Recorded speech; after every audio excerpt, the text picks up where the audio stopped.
program is called Recess Rewind, and it's for teens ages 12 to 18, and I can tell you this is not your average play group, not your average playtime, that kind of a thing. I do a lot of programs that involve literacy book clubs. Whenever we do crafts, we have audiobooks while the teens are making their things. And I just wanted to do something that would be a chance for them to unwind, relax a little bit, let them harken back to a time when their biggest worry was when they would be finding the next cookie. You can do this program just about any time of year. I timed it so it was the week before finals, which is usually when stress tends to be at its highest and everything for middle schoolers and high schools and things. And we just did a bunch of really fun activities. And what's great about this program is it's flexible. You can do really whatever it is that you're most comfortable doing, and whatever you have in your storage closet, you really can incorporate into your program. So to get ready for this, first thing that I did was I talked to my YAC crew, or my teen advisory board, to talk about what kinds of games they really enjoy doing in recess, and back when they were younger, but maybe can't do nowadays because they're too grown up, they're a little too old, Foursquare is so passé nowadays, kind of a thing. And when I talked to them about it, I at first had reservations, thinking maybe they might think this is lame, I don't know how much they'll embrace it, but they really, really enjoyed it. Especially when I talked to them about, again, making kind of a Foursquare court in the middle of the story room, bringing out a parachute, letting them play with different games, and things like that. They went nuts over that. So a couple of the different activities that we had them do. For the parachute games, we had them play mushroom, which is everybody gets in a circle around the parachute, pulls it up over their head, and then pulls it down behind their backs, and you just kind of watch the air float up above them.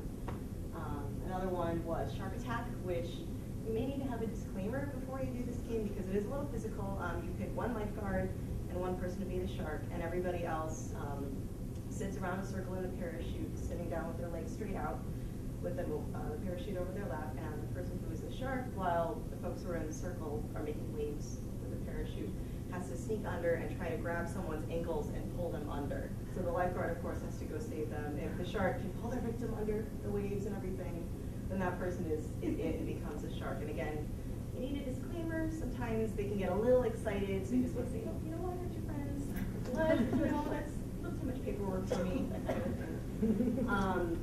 One thing that I really like to do with these, especially interactive kind of events, is do some kind of a warm-up, because I do have a lot of regulars that come in my programs, but we always see fresh faces. So one way that's a really good way for them to kind of get comfortable in their own skin, let them get comfortable meeting new people, is different improv warm-up games. And the one game that I did that they really enjoyed was called Sausage. And you have everybody stand in a circle and have one person stand in the center, that person is it. And the person who is it has questions thrown at them from people all around the circle, and they all have to be yes or no answer questions. And the person in the center can reply to the questions, but can only reply with the word sausage. So if they answer in the affirmative, they have to give a very excited sausage. And if they answer in the negative, it's a very sad, very depressing sausage. And the first person to laugh in the circle on the outside loses, and then is the next person to be in the circle. So of course that went over really well with the teams and everything. A couple other games in my handout. I have a whole bunch of different activities. I planned for about 9 or 10 different activities, and just because of the nature of the program, I let them do what they want. We only had time for about 4 or 5. So we played Foursquare, we played musical chairs and freeze dance, and with this game, after we set up all the chairs and everything, I didn't have the music picked out before the program. I challenged the teens to go out into the library and find the quote-unquote goofiest or lamest CD that they could possibly find. In case you're curious, they came back with a Raffi album and a collection of opera classics.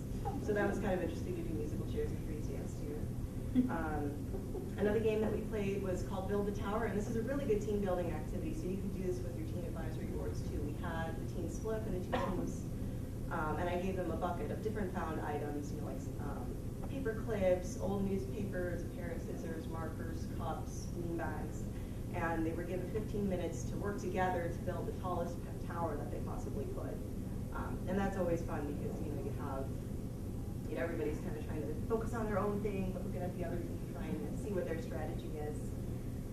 Another thing that we also did too was I had coloring sheets. And these are a couple of examples of some of the things they did. If you want, you can just Google free color pages, and you can find a whole bunch of different things. But I have a few websites listed on my handout, where I was able to find a couple of my favorites, including this one. One of my teens decided to gothify Hello Kitty. really well. And that's about it. It was Recess Rewind, and it cost me, I think, about $10–15 with snacks and prizes and things like that. But you can shape it however you